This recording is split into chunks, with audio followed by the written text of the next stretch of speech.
আসসালামু আলাইকুম ওয়া রাহমাতুল্লাহ সবাইকে। এই দেখেন মাশাআল্লাহ, আমাদের সাদা মুরগিটার নিচে যেই ডিমগুলো ছিল সেই ডিমগুলো থেকে বাচ্চা ফুটেছে আলহামদুলিল্লাহ। এখন দেখি যে কয়টা ডিম আছে ওর নিচে, যেই ডিমগুলো থেকে বাচ্চা ফুটে নাই। এখানে দেখা যাচ্ছে যে এখানে একটা ভাঙা ডিমের খোসা আছে, অর্থাৎ কিছুক্ষণ আগে এই ডিম থেকে একটা বাচ্চা বের হয়েছে।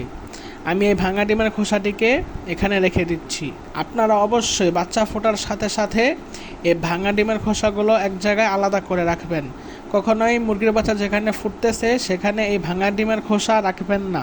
যদি রাখেন তাহলে যে কোনো সময় মুরগির বাচ্চার শরীর কেটে যেতে পারে, কারণ মুরগির বাচ্চার শরীর তখন অনেক নরম থাকে। আর এই দেখেন আরেকটা ডিম বাকি আছে শুধু বাচ্চা ফোটার জন্য, আর এই ডিমটিতেও ওর মা ঠোকর দিয়েছে, অর্থাৎ এই ডিম থেকে কিছুক্ষণের মধ্যে বাচ্চা বের হবে ইনশাআল্লাহ। তারপর চলেন আমাদের সেই ঐতিহাসিক লেয়ার মুরগির বাচ্চার আপডেট দেখাই এবং তারা কেমন আছে চলেন দেখা যাক। এই দেখেন মাশাআল্লাহ, আমাদের সেই ঐতিহাসিক লেয়ার মুরগির বাচ্চা আলহামদুলিল্লাহ তারা পরিপূর্ণ সুস্থ আছে। একটা মুরগির বাচ্চা অসুস্থ হয়ে জন্ম নেয়নি, আলহামদুলিল্লাহ সবগুলো সুস্থ আছে। আজকে আমি ওদেরকে শুধু সাদা পানি খেতে দিয়েছি, আজকে ওদের প্রথম দিন।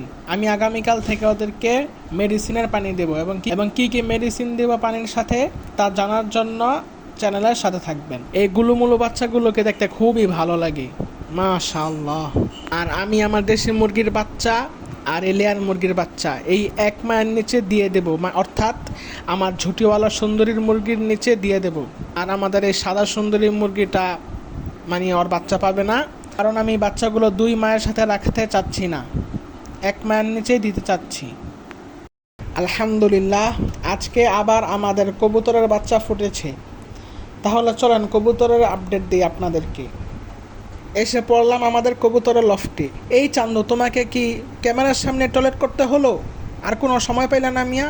আচ্ছা যাই হোক, আলহামদুলিল্লাহ বিউটি হোমার কবুতরের বাচ্চা ফুটে গেছে।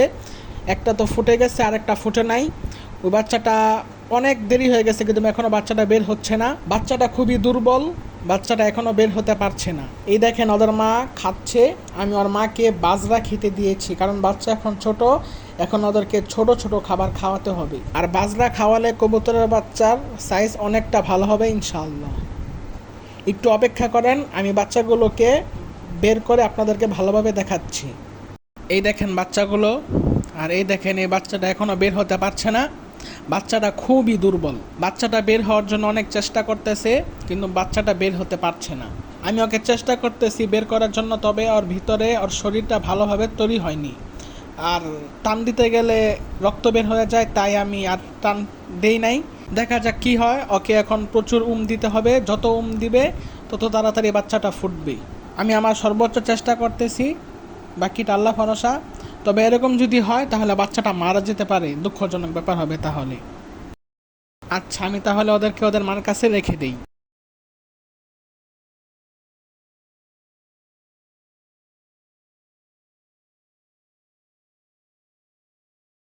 তারপরে এই দেখেন আমাদের আফসান গ্রিজেল কবুতর মাশাআল্লাহ, ওদেরকে কয়েকদিন পরে ছেড়ে দেওয়া হবে।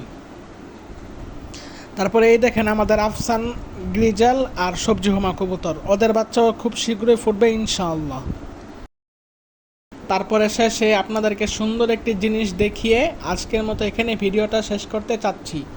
আশা করি শেষের জিনিসটা দেখে আপনারা খুবই খুশি হবেন।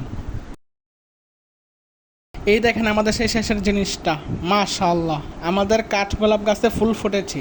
আজকে আমাদের মুরগির বাচ্চা ফুটেছে, কবুতরেরও বাচ্চা ফুটেছে, প্লাস আবার আমাদের কাঠগোলাপ গাছে ফুলও ফুটেছে। আজকের দিনটা সত্যি খুবই আনন্দদায়ক এবং অনেক ভালো লাগতেছে আজকের দিনটা। তাহলে আজকের মতো এখানে ভিডিও শেষ করছি। আসসালামু আলাইকুম।